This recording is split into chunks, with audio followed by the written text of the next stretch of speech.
Good afternoon, everybody. We'll start with Representative Beatty, Here. Member Melton, Here. Member Beatty, Present. Member Holmquist, Here. Member Iverson, Here. Senator Morgeau, Here. Member Vasika, Here. Senator Hertz, Present. Member Galt, Here. Member Bott, Here. Member Cotton, Here. Member Logan, Here. Senator McGilvery, Here. Member Ross, Here. Member Smith, Here. Representative Jones, Here. Member O'Hare, Representative Fern, Here. Member Horpendal, Here. Member Johnson, Here. Member Olkers, Here. and Member Wiggers. Here. And that is all. All right. Thanks, Ben. Thanks everyone for joining. We're gonna be really quick, as you can see in the agenda. I don't think it's even gonna take us this long, would be my guess. Hopefully you all were able to open up the attachments and receive the draft report that was sent out by Ben here just earlier today. I think the plan is we're going to go ahead and start just going through this. Now, I want to point out real quick that we're really just looking at content here. We still have some formatting we want to do. Comms had a little bit of a letter they want to put in from the governor. I have a little bit of a blurb I'll put in, but for the most part, I just want to focus on the recommendations, the content in those recommendations, and make sure that's reflects the thoughts and the work that we've done as a committee. So I think what we're going to do is we'll start out. Ben, if you just kind of want to start scrolling through that report, that's fine. Obviously, it's pretty self-explanatory for the most part. When we get to the recommendations, we've had one of the members, Chair Jones, had a comment that he wanted to put in or an addendum that he wanted to add. So we'll talk about that, but I want to put that towards the end. So we'll probably maybe stop right at the executive order scorecard there, Ben. And you can kind of see where we took apart the executive order, what it was asking for, and the recommendations that associated with the request from the governor. So it looks like we've accomplished pretty much everything we wanted to do. I'll say this, I've said it before, I'll say it again. I really appreciate everybody's time and work in this because I think this is going to be a very good document going into session. It's going to give the legislature some great ideas that they can put into practice. So go ahead and scroll on a little bit more, Ben. I've got, I'll put some more stuff in that in the chair's narrative, but it won't be much. Tax Fairness Subcommittee, we're going to come back to this one, Ben, so go ahead and scroll through. We'll go to Education and Representative Beatty. I know you've had an opportunity to kind of look at these recommendations. What are your thoughts? Does this reflect what we talked about? Thank you, Chairman Osmundson. Yeah, I think this does reflect where we wanted to go. We have three recommendations that came out of this subcommittee that we brought forward. One was for a countywide or transitioning to a countywide base levy. Currently, levies are assessed at the district level, and those levies are based upon prescriptions within law, i.e., the school funding formula.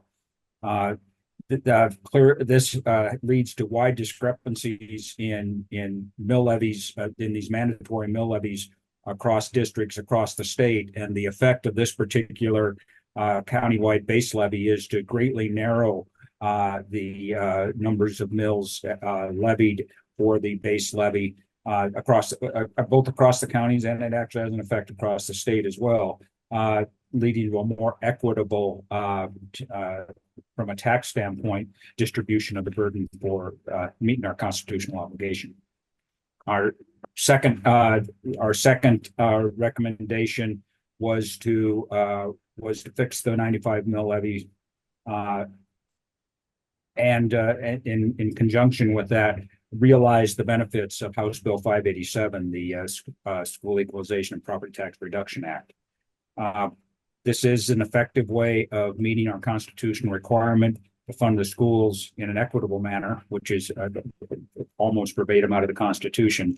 And it balances, we believe it's a good equitable solution because it strikes a proper balance between property tax contribution to that obligation and income tax contribution.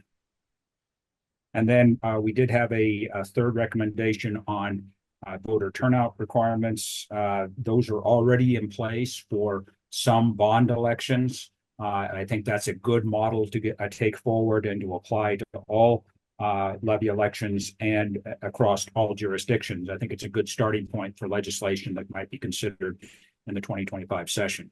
I have shared with staff, Chairman Osmundson, some suggestions for some slight rewording, and also suggested perhaps adding a couple of slides per recommendation just to flesh out and give people a visual of what the recommendation means. But that's I don't think we need to dwell upon that. This would be these slides that I'm recommending would be drawn from presentations made in earlier meetings. And Chairman Osmundson, that concludes my report. Okay, and I see just a couple of typos then this is why I say this is a very draft report. We've got local government subcommittee up there, and we've got it. But if you do have some graphics or something that you think would be appropriate, Representative, please pass those along, and we'll see if we can incorporate those, on another page, just for more edification of the recommendation itself. So, and thank you, Chairman Osmundson. I did notice that one myself and sent that one to staff. I'm probably responsible for that typo. Just that's fine. I noticed we spelled subcommittee wrong on the tax fairness one too, so we'll get that fixed. But that's why, again, it's more of a draft, but we just want to get the content down here at this point in time. So, okay, thank you, Representative. We'll go on to local government then. Senator Hertz. Thank you, Mr. Chair. Sorry, there's a little background noise here. We got a heck of a rainstorm going on here in Polson, which we need. So, but first I want to just thank all the committee members and my subcommittee and staff. I mean, we met multiple times, had multiple recommendations, and without staff, we really couldn't have gotten this accomplished. I'm not going to go through each recommendation. We've kind of covered those before. I'm open up for any questions or concerns. My initial reading of the document, it looks very good. What we had recommended, what we want to accomplish. I'll spend a little more time in detail looking at it and seeing if there's any things that we might want to add going forward, such as Representative Beatty suggested, maybe some attachments or something. But other than that, I believe it's good to go and meets the requirements that we had set out in our local government subcommittee. Great. Thank you, Senator. Ben, if you just kind of want to scroll through those, I know people have had an opportunity to look at them, but just kind of, I think we're good, but.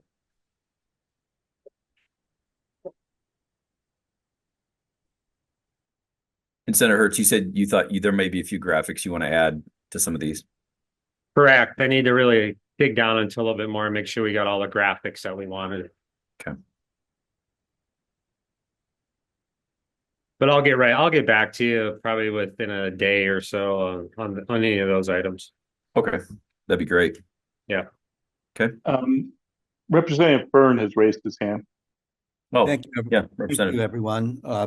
My question to Senator Hertz is looking at the 10-year levy sunset and under dissent. Does this reflect any dissents that could have occurred? And I'm not sure it did, of concern from schools that if you have to do over the whole levy after 10 years, it may bring school districts down to the base budget and it may have unintended consequences.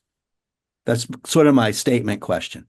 Thank you, Representative Fern. No, although I know there's concerns and dissents out there, but at our meetings, I don't recall anybody voicing any dissenting opinions. So, I carried a bill previously in the 23 session that did something similar to this, and there were quite a few dissents at that point in time, but nothing that was presented at our subcommittee meetings.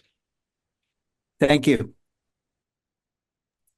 And I'm sure as you as legislators draft this legislation, you're going to get both friend and foe that are going to come along and support opponents and proponents, I guess I should say. So I have no doubt that will get fleshed out. That's the beauty of the legislative process. Mr. Chairman, Mr. Melton has his hand up. Yeah, Melton. I just wanted to make sure that everyone remembered that I did in fact dissent, not during any subcommittee, but at our last meeting, I identified the very issue that Representative Fern identified and warned of the strong potential of constitutional challenges ending back up in the lap of the legislature if the entire funding formula for the general fund budget could fall by that amount, with the average district at 97% and above. You may recall my specifically talking about the percentage of students currently educated at the base budget level compared to the percentage of students educated at 97% or above, as well as the number of districts over maximum, and expressing concern about the possibility of a sunset impacting the constitutionality of the funding formula. I think everybody understands that I've made that claim, but if anybody does not recall it, you could check the recordings from past meetings. Lance, would you like us to add something in here then, just a brief dissent in that regard? Yeah, I think it wouldn't be, it's not even really a dissent so much as a concern or a warning that special consideration should be given to the potential impact on the structure of the K-12 funding formula. Okay. We will add something to that effect, or if you have some specific language you would like entered in that, could you send that over to Ralph or Nancy? I will go ahead and do that. Yeah. Okay. Thank you. Thank you, Lance. Are there any other thoughts, comments on the other local government recommendations? Okay. I guess for whatever reason, I can't see hands. So if Ralph, if you kind of keep me posted on whether somebody's got their hand up, that'd be great. Yes, sir. We'll go on then, Representative Jones to tax fairness. Thank you, Mr. Chair. So I believe as it's currently written, it reflects our conversation up to it, and generally reflects given that property taxes actually went up about, for residential, about 20%, 21%, less than the market value increase, but that was the increase on the property tax themselves. This would be reflective of what we wish to accomplish, including touching the lives of 215,000 homeowner dwellings, 130,000 long-term renters, and 32,000 small businesses, potentially in a very positive way. And so I think that document is well written in that effect, including the starting point. I had asked, and figured this was, I guess, a good time to bring this up. Asked our last meeting, agriculture had weighed in a number of times on concerns of the family farm, the family farmhouse, potentially that a son might be living in, or an employee, or that closely associated class 3 plus class 4 properties that's currently fits within the ag definition, ag being the class 3, of course. And so based upon their conversation, and I talked to a couple committee members and a number of you, Mr. Chair, and others, about adding a brief chairman's addendum or a comment that said, I believe we need to do, and for lack of a better term, I'll call it an ag-stead exemption that effectively looks at ensuring that class 3 and closely associated class 4, what we currently define as ag property, will have an ag-stead exemption such that it is protected from these impacts. We did run, and the reason, we don't have time to flesh out the full model now, but we did run a quick model looking at just holding this closely associated class 3 and class 4 at 135. And that in doing so, it seemed to work well. Obviously, we haven't had the time to look at it in every individual county, but it appeared to work. It appeared to make this happen. And so with the comment that I would like to have it at the very least at the level of a chairman's addendum, a comment made that as we further flush this work out, we've dealt well with the homestead, the homeowners, the long-term renters. We've dealt well with the Comstead, those small businesses that are so important to our main streets. And I think if we just add the Agstead exemption portion to it, we will ensure that our current long time, often considered #1 industry, agriculture, is protected, and the future generations that live in these farmhouses and their necessary employees that do indeed pay income tax in Montana and participate in Montana are protected from any unintended consequences. Mr. Chairman. Thank you. Ralph, I think, and Chair Jones, you and I have had this conversation, so we kind of went ahead and had a little blurb drafted up. It's pretty broad, but I want to see if that is sufficient for your thoughts as kind of an addendum to this recommendation. Ralph, can you share that? Do you have that on your screen? Yes, sir. I think, everyone see that? Yeah. We were playing around with the language some. So, Give me 1 second to read, and I shall lie here. and is that big enough for everyone? I can.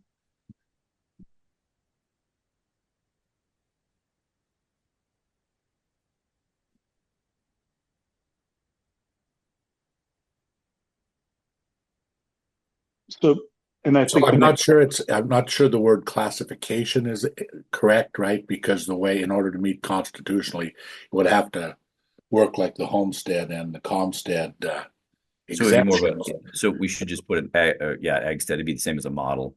It'd be like the same as the model. Yeah, the classification, we can't have multiple, but yes, right. As long as we get the English clear, so we don't suggest potential constitutional challenges, this makes sense. And obviously, devil will be in the details when we flush out the exact numbers, as I indicated, currently with residential at 1.35 on the closely associated class 3 and class 4s. I'd ran the model at just not moving it, and it seemed to work. But yes, something like this makes sense to me. Yeah, and I think the whole idea behind this is, again, this isn't law or anything of that nature. This is just the idea that we don't want to negatively impact agriculture in this model. So I think that's what this addendum is saying. Absolutely. I think it sends that message clearly. And I believe that when we actually start flushing out what the bill might look like, we will be able to have a multitude of models that reflect exactly these impacts. Okay. Great. Any other comments? Again, Ralph, you have to tell me if people have their hands up. I don't know why I can't see that very well. No one's popped their hand up yet. Okay. And I did strike classification from that. Okay. Great. Then we will go ahead and add that as an addendum onto that recommendation. Thank you. With that, I am quite comfortable with this recommendation reflecting our subcommittee's work. Okay, great. Ben, do you want to take control back? You have to stop sharing. All right. I guess I will open it up to any committee members as a whole. Is there anything else you want to see, don't want to see? Again, this is more for the content. Obviously, you can see there's a few spelling errors and some grammatical things we need to change, some formatting, but just from a content perspective. A hand has gone up. Let me see who that might be. That's Dr. Horpendale. Dr. Horpendale. Jeremy, how are you? Good. Yes, thank you. And as many of you know, I'm in Arkansas. I'm actually a bit closer to you today. I'm in Bismarck, North Dakota, visiting family. So I feel a little bit closer to you this time. Great. Just one thing I mentioned in our subcommittee, we might include, just in addition to all the information, is just showing roughly the magnitude of the increase for the for the residential property that's not owner occupied. And I think in our model it was about 38%. Just, I mean, we already mentioned that it will go up there as that's how we're getting the decrease for everyone else, but just a suggestion perhaps to just so we're aware of the magnitude of the increase on the other residential property. And you're specifically talking obviously to the homestead exemption. Right, Correct. for the ones that do not qualify for Right. homestead. Yes. Right. That's just a suggestion, of course. Yeah, I'm not sure. I don't think we have that on any of the graphs. So that's let's see if we can put it in a concise fashion. I guess that would be more of a not dissenting, but more of a comment of just the impacts.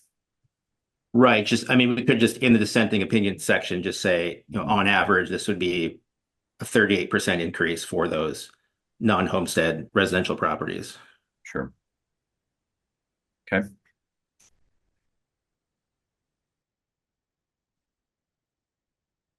Okay. Anything else? Mr. Chairman, Yes. to that end, I think the Department of Revenue has mentioned that, you know, where these numbers will be refined and we will have more information on owner occupied primary housing here with the next round of rebates, so that putting a precise number might be a little early at this stage for the 38%, but it is a significant, but the Sure. point is mentioned, but we know it's going to change and we anticipate that I think we anticipate that the number goes down, but maybe I'm wrong there. Yeah. Okay. Well, let's see if we can get some wording that. But correct, there's a potential shift. There's no question about that. We know that. It's obviously going to be some out of state and second homes that will bear that. So Yeah, I mean, it's definitely going to shift. It's primarily shifting to folks that don't pay income tax here.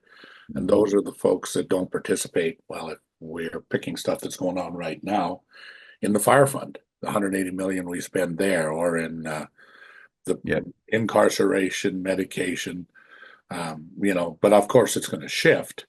And I guess you kind of have that, Chairman, in your, you know, you look at the dissenting opinion now. I mean, the owners of non-primary residence, non-long-term rentals, local, you know, may see an increase of the property taxes because of this proposal. So the exact amount, I don't know. It's no different than we don't know the exact reduction either.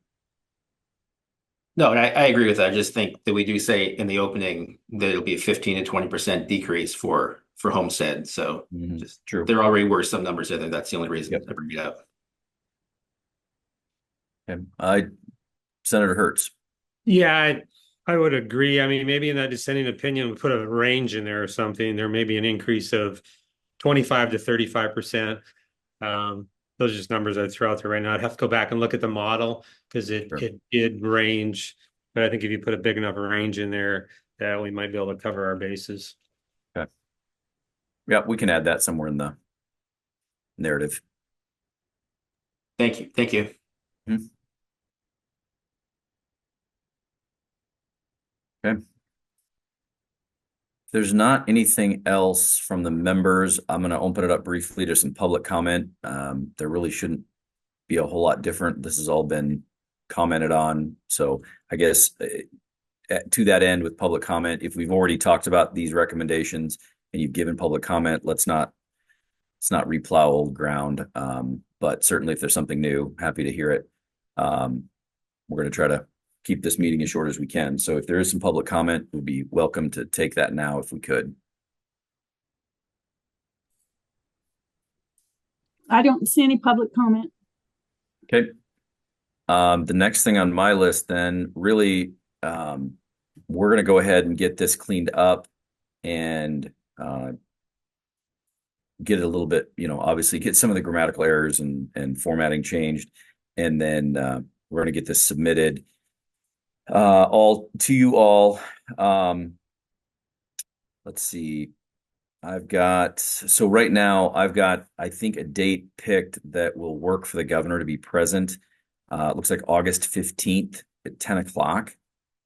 We're going to do it here at the reception room at the Capitol. Again, that's August 15th, 10 o'clock. And we'll go ahead and present this to the governor then at that time. I think, what am I missing, Ralph? Hand went up, so let's do that first, and that is Scott Mendenhall raised his hand. Hey, Scott. There. Thanks, Mr. Chair. Just wanted to draw attention to the appendix part of this. Consistent with the Housing Task Force, all of the subcommittees looked at a number of other issues. And so while some didn't make the recommended list, I think the intention in the appendix is to register and draw attention to that other work that was done. Just FYI, if anyone, if we didn't include everything there, might have a look at that and make sure that all the work that was done is reflected in this, and that would be consistent with the other task force. So that's captured for other people to see. Thanks. Yep. Thank you, Scott. I appreciate you bringing that to the attention. Okay. Well, with that, if there's nothing else, the next meeting will be August 15th, 10 o'clock. Of course, we will have a Zoom link, but we will be presenting this to the governor at that time. I just want to Director, thank. there's one more hand up, Sandra. Oh, I'm sorry. The Oh, yeah, second- I was wondering how long I should schedule in my calendar for that 10 o'clock August 15th meeting to be. You know, that's a great question. I would say it probably an hour and a half at the Okay. most. Great, thank you. Okay, did I miss anybody else? Nope. Okay. Again, I was just saying thanks to LFD for their work. I know they've done a lot of background work. DOR did yeoman's work on this, and we'll have a lot more to do when these bills start to get drafted. We'll be working a lot with DOR to get this stuff done. Obviously, I just want to thank all of the members. I know it took time out of your lives to do this, and I really appreciate you engaging and coming up with solutions to these problems. So thank you. I think there's a lot of good work that's coming out of this that we're going to be able to present to the governor and obviously to the legislature. These will obviously, you know, the idea is it becomes law and it has a positive impact on Montanans' lives. So thank you all for all your participation and your hard work. So if there's nothing else, we'll be adjourned. Did I miss anything, Ralph? Are we good? I think we're good. Okay. And Thanks, hands went everyone. up. Thanks, guys. Thanks, everyone.